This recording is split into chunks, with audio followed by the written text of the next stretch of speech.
Hello students, this is Lakshmi Panda, lecturer from Mechanical Department. Today I am going to teach about engineering mechanics, which comes under first semester and second semester diploma. So first of all we have to know what are the number of chapters and what consist of in those chapters in mechanics. Then we will go through the each and every chapter. So first of all we have to acknowledge that what are the things we have to know before starting mechanics, because some of the things are not mentioned in syllabus. If we directly study mechanics without knowing some fundamentals, then we may face some basic problems. So first of all we have to know some fundamentals like physical part, what is physical quantity, what is scalar and vector, what is unit and dimension. So maybe in engineering physics we might have studied about unit and dimension, and that chapter we might have studied about physical quantity, the types of physical quantity and the units coming under it. But still, if someone has not studied engineering physics, so I will elaborate some basics about engineering mechanics, then I will go through the chapters. So physical quantity. So I am explaining in a certain manner. So physical quantity is a quantity which can be measured. Okay, any quantity which can be measured, any quantity which is made for measurement purpose, that is called physical quantity. Just like force, length, pressure, these are the physical quantities. So physical quantity is divided into two types. One is fundamental,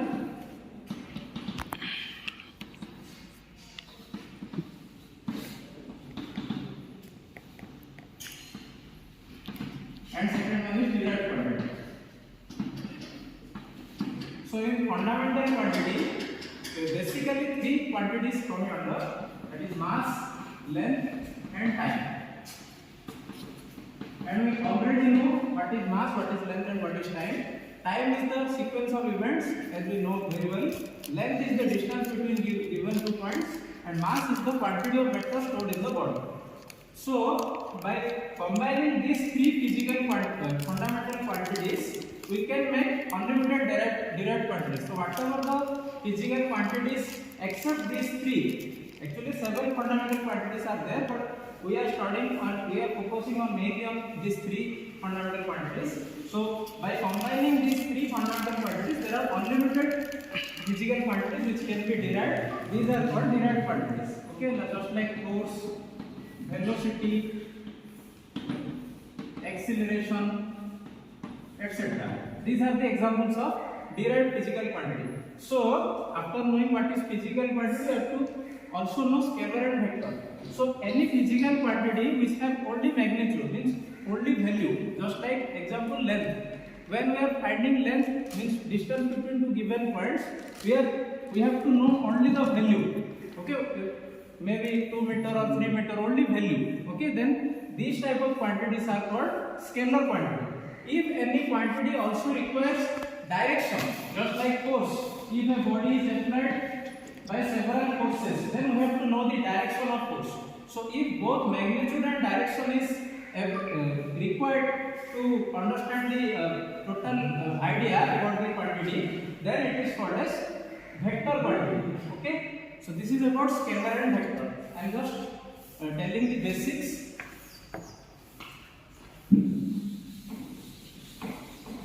Now unit and dimension. We have clearly understood what is physical quantity. There are three types of fundamental quantities: mass, length, time, and from that so many derived quantities are derived. And the units and dimensions coming under, what are the units and dimensions coming under that, we will going through that now. So for example, mass, okay, it is a fundamental physical quantity. So every value is combined with some unit. If we say 10 meter and another word we will say 10 centimeter. So there is a huge difference between 10 meter and 10 centimeter. So unit is very important. If you don't mention the unit, then we cannot find the accurate value. So in mass, we understand the value thing, that there are some value of mass, then we put the magnitude, that's okay. For example, the mass we write 10.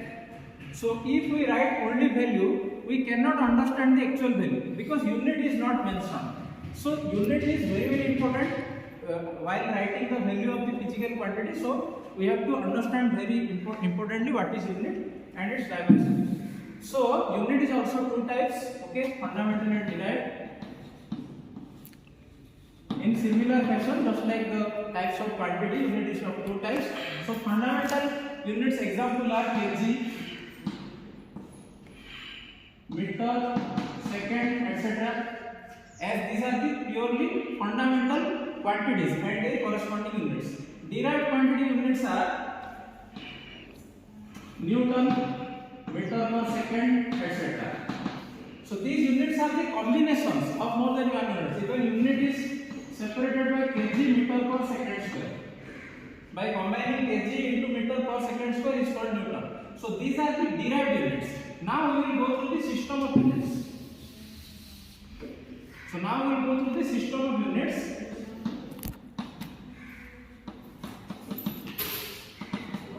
So there are so many types of system of unit, but mainly we study about two types, MKS and CGS. Okay, there is another called FPS, but we are not using it, so I am focusing on the important things. So MKS full form is meter, kilogram, second. CGS full form is centimeter, gram, second. Okay, so from the full form itself we can understand that this is the completely unit of length, mass and time respectively. Okay, so this is the unit of length, this is the unit of mass, and this is the unit of time. And in similar fashion, this is the unit of length again, centimeter, this is the unit of mass, gram, and this is the unit of time, second. Okay, so these are the system of units. Now coming to the dimensions. Dimension is not so important. Just for example purpose, I am giving one example. For example, force. Okay, so you know the formula mass into acceleration. If we don't know, we will study it later. But for example, we will take force. And its formula is mass into acceleration. So its unit is kg meter per second square. So its dimension is, this is the mass, length, time. So its dimension is 1 kg, so it is 1 meter 1, and it is coming as a denominator, so it is minus 2. So this is how we mention the dimension of a physical quantity. So overall in fundamental we studied what is the physical quantity, what is scalar and vector, what is unit and dimension, and we have discussed about several examples also. Now we will go through the syllabus. So while studying engineering mechanics, we have to know these basics which I already taught. Then after that we should have some engineering words, we will face some engineering words, we should have knowledge of that. Then we have to be very much, means we have to know some of the concepts of trigonometry and some of the concepts of differentiation also. So while go through the syllabus, if we face some of the concepts, then we have to go through that. So now we will go through the syllabus. So first chapter is introduction. Okay, in introduction we will study what is mechanics, then its types, then what is rigid body, then in second part we will study force. This is coming all under first chapter only. Okay.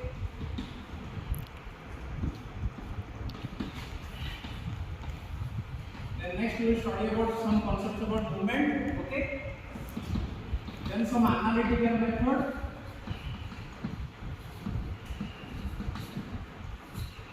Okay. These are the few concepts coming under first chapter, so we will go through it one by one. So first chapter, first point, what is mechanics? So we all know when a body is existing, okay, there are so many parameters coming under that body. That is the weight of the body, the length of the body, or area of the body, volume of the body. There are so many things. So in mechanics, what we study is if a body is applied by some force, maybe internal force or external force, depending upon the nature of the force. Okay. After the application of force, what is the effect to that body? If we study about the effect of the force applied to the body, then that study is called mechanics, engineering mechanics. So bodies are of two types. Okay, so mainly the body is of two types. One is statics, one is dynamics. So in statics, we study about rest body. In dynamics, we study about moving body. So if a body is in rest condition, we apply force. What are the effects? If we study about that is called statics. Similar fashion, if we study about moving bodies, that is called dynamics. Last but not the least, what is rigid body? Rigid body is a body which does not deform under the action of forces. So if a body, for example, tire of a wheel, okay, a tire of a wheel, if we apply several number of forces, we very well know there will not be any shape size changes in that tire. We already practically know that. So this is the example of rigid body. So every body which does not deform or does not change the shape and size is called rigid body. So these are some basics about engineering mechanics. In further videos, by attending classes, you can acknowledge so many concepts related to engineering mechanics. Thank you for watching. Thank you.